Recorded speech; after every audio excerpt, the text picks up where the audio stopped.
C'est un réel motif de satisfaction que je prends la parole à l'occasion de la présente journée porte ouverte organisée par le projet de gestion des risques des catastrophes et de développement urbain, où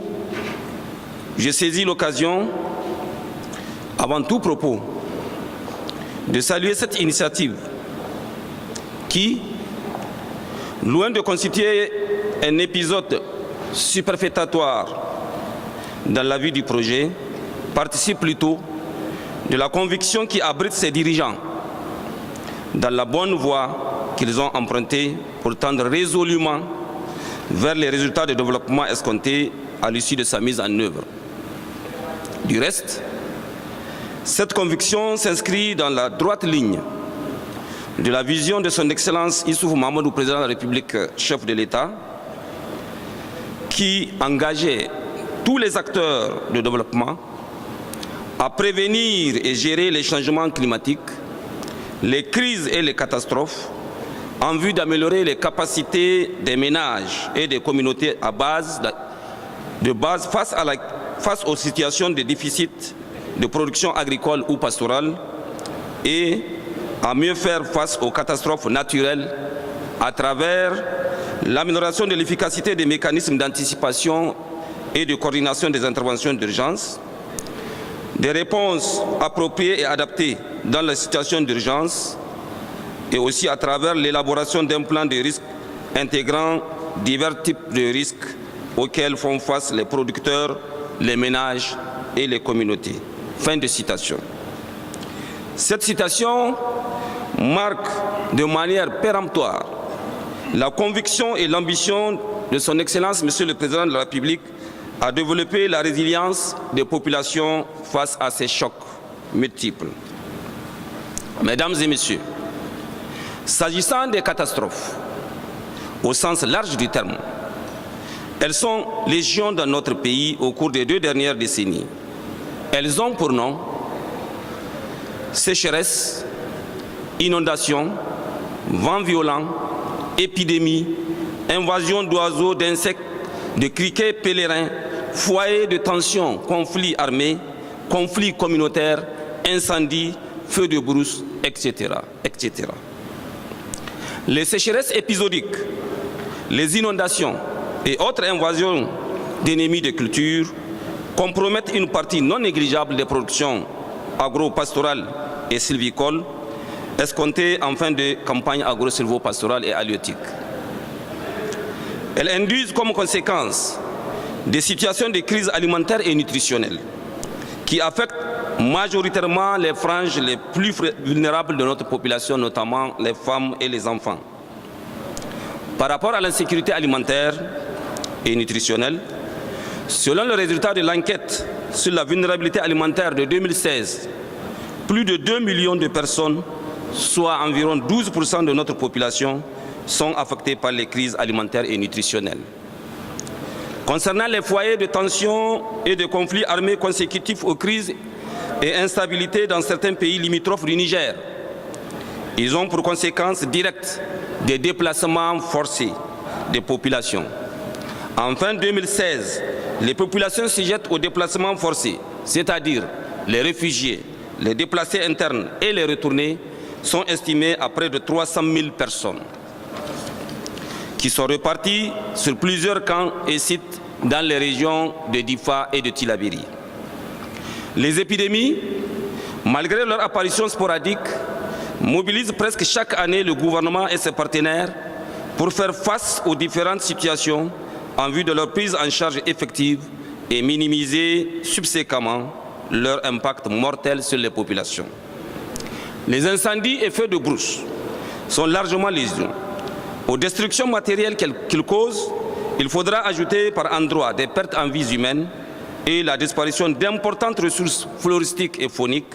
jouant un grand rôle dans l'équilibre des écosystèmes et de la biodiversité biologique. Au cours de l'année 2016, ces fléaux ont affecté 235 ménages, soit 645 personnes. Les conflits communautaires, pour leur part, endeuillent par moments plusieurs familles en zone rurale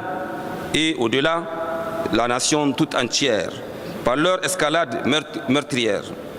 Pour la seule année de 2016, 60 ménages totalisant 420 personnes ont été affectés par ce conflit communautaire sur notre territoire. S'agissant des inondations, axe fondamental d'intervention du projet de gestion des risques de catastrophe et de développement urbain, elle constitue un grand facteur de vulnérabilité pour les populations aussi bien urbaines que rurales. En effet, à chaque épisode, leur impact affecte systématiquement tous les principaux secteurs du développement, notamment l'agriculture, l'élevage, le commerce, les infrastructures publiques et privées, les habitations et parfois l'homme dans son intégrité physique.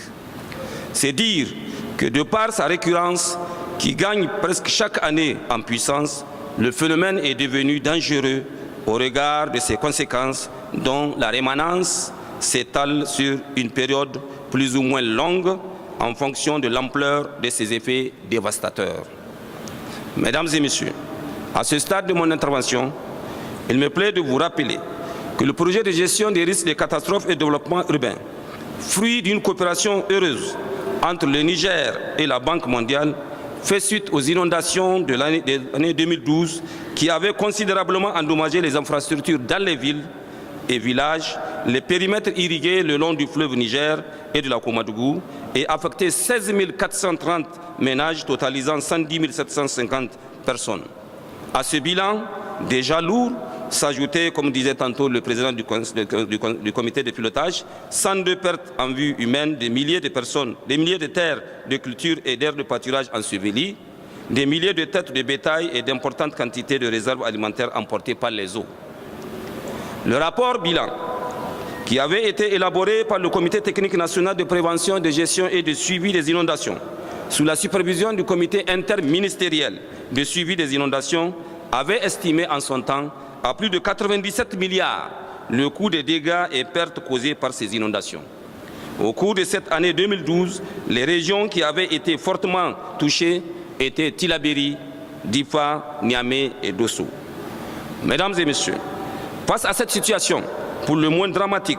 le gouvernement du Niger avait négocié et obtenu de l'Association internationale pour le développement (IDA) un crédit couplé à un don du Fonds pour les pays les moins avancés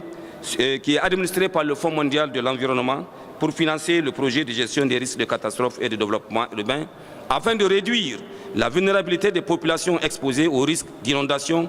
par une approche multisectorielle intégrée ciblant en priorité